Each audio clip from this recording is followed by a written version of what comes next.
اگر تو حقیقت زندگی کا تصور ہمارے سامنے واضح رہے، جس کو علامہ اقبال نے کہا ہے خوبصورتی کے ساتھ، تو اسے پیمانہ امروز و فردا سے نہ ناپ، جاویداں پہم دواں ہر دم جواں ہے زندگی۔ یہ جو اللہ کی خلاقی کا نقطۂ عروج ہے انسان، کلائمیکس آف ہز کریشن،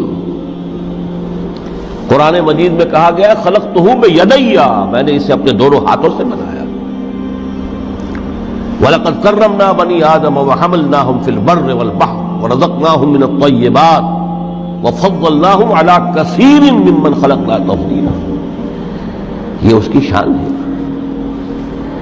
اس کے بارے میں دو جگہ فرمایا فَإِذَا سَوَّيْتُهُ وَنَفَخْتُ فِيهِ مِن رُوحِي، یہ روحی مرکب اضافی، خاص اللہ اپنی ذات کی طرف اس روح کو منسوب کر رہا ہے جو حضرت آدم میں پھونکی گئی، روحی۔ جب میں اس میں اپنی روح میں سے پھونک دوں فَقَعُوا لَهُ سَاجِدِينَ، تو گر پڑنا اس کے سامنے سجدے میں۔ اور آپ کو معلوم ہے قرآن مجید میں کس شد و بد سے اور کس تکرار کے ساتھ یہ بات واضح کی گئی کہ تمام ملائکہ سجدے میں گر گئے، نو ایکسیپشن۔ فَسَجَدَ الْمَلَائِكَةُ كُلُّهُمْ أَجْمَعُونَ، تین الفاظ جو ہیں تاکید کے لیے، سجدہ کیا الملائکہ، حصر ہے، الف لام لام حصر ہے، تمام فرشتوں نے سجدہ کیا۔ پھر کہیں تمہیں مغالطہ نہ رہ جائے کہ شاید جبرائیل نہ ہو اور بڑے نہ اسرافیل، نہیں، کلہم، سب کے سب۔ پھر مزید کہیں تمہیں شبہ نہ رہ جائے اجمعون، سب نے سجدہ کیا۔ وہ انسان جو ہے اس کی زندگی یہ 30 35 40 50 60 70 80 برس نہیں ہے، اس کی زندگی بہت طویل ہے، بہت طویل ہے۔ میں آج اس حیات انسانی کے دو پہلو تو وہ ہیں جو اکثر لوگوں کے علم میں ہیں، حیات دنیاوی یعنی دنیا میں پیدائش سے لے کر موت تک، یہ ایک وقفہ ہے۔ پھر یہ کہ اس کے بعد حیات اخروی ہے جس کا آغاز ہو جائے گا عالم برزخ سے، پھر بعث بعد الموت ہے، پھر حیات اخروی، یہ سب جانتے ہیں۔ لیکن یہ کہ اس دنیا میں آنے سے پہلے بھی ہم ایک زندگی گزار آئے ہیں، اور بدقسمتی سے اس کا تصور بہت کم لوگوں کو حاصل ہے۔ اور عہد حاضر کے جو ریشنلسٹ قسم کے عقلیت زدہ میں کہتا ہوں انہیں، یا عقلیت گزیدہ، عقلیت سے ڈسے ہوئے لوگ، وہ ان چیزوں سے اباع کرتے ہیں، دور بھاگتے ہیں۔ ہماری پہلی تخلیق ہوئی تھی عالم ارواح میں، الارواح جنود مجندہ، لشکروں کے لشکر تھے۔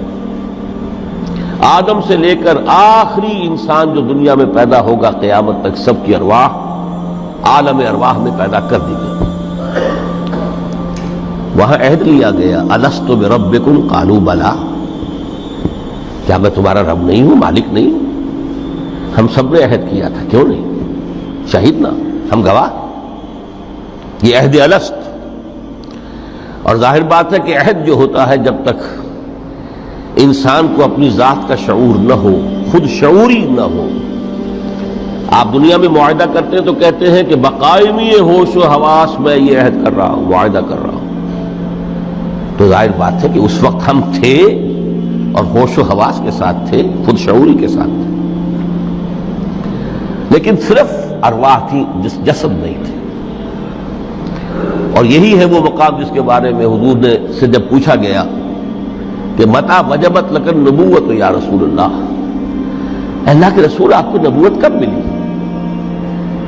تو آپ نے فرمایا والآدم بین الماء والطین، ابھی آدم کا حیولہ جو ہے ابھی گارا گوندھ ہی رہا تھا، پانی اور گارے کے درمیان ہی تھے آدم، کہ میں اس وقت بھی نبی تھا۔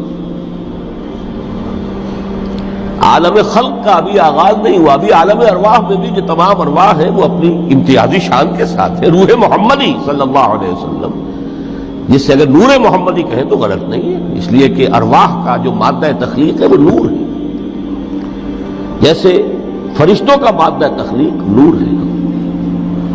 مسلم شریف میں حضرت عائشہ صدیقہ رضی اللہ تعالی عنہ سے روایت موجود ہے، اللہ نے فرشتوں کو نور سے پیدا کیا۔ روح، فرشتے روح ہیں، ارواح ہیں، روح القدس، روح الامین، اور ارواح انسانیہ بھی روح ہے، یہ سب ان کا مادہ تخلیق نور ہے۔ اس وقت ہم پیدا کیے گئے، صرف ارواح کی شکل میں ہم سے عہد لیا گیا اور پھر سلا دیا گیا۔ یہ پہلی موت تھی جو ہم پر وارد ہوئی ہے اس دنیا میں آنے سے پہلے، اس لیے کہ سورہ مومن کی ایک آیت میں فرمایا گیا ہے کہ جہنم میں لوگ جو ہے فریاد کریں گے، ربنا امتنا اثنتین واحییتنا اثنتین فاعترفنا بذنوبنا فهل الی خروج من سبیل۔ اے اللہ تو نے ہمیں 2 مرتبہ مارا، 2 مرتبہ زندہ کیا، تو اب 1 مرتبہ اور صحیح، کہ یہاں سے نکلنے کا بھی کوئی راستہ ہے کہ نہیں؟ اتنے مراحل سے تو ہمیں لے کر آیا ہے، ایک مرحلہ اور سی۔ تو یہ 2 موتیں کون سی ہیں؟ پہلی موت وہ تھی جب ارواح کو موت کی نیند سلا دیا گیا۔ پھر عالم خلق، جسے آج سائنٹسٹ کہتے ہیں، جس کا نقطۂ آغاز ہے بگ بینگ، عالم ارواح اس سے پہلے کی شے ہے، اس تک سائنس نہیں پہنچ سکتی، وہ سائنس سے ماوراء ہے۔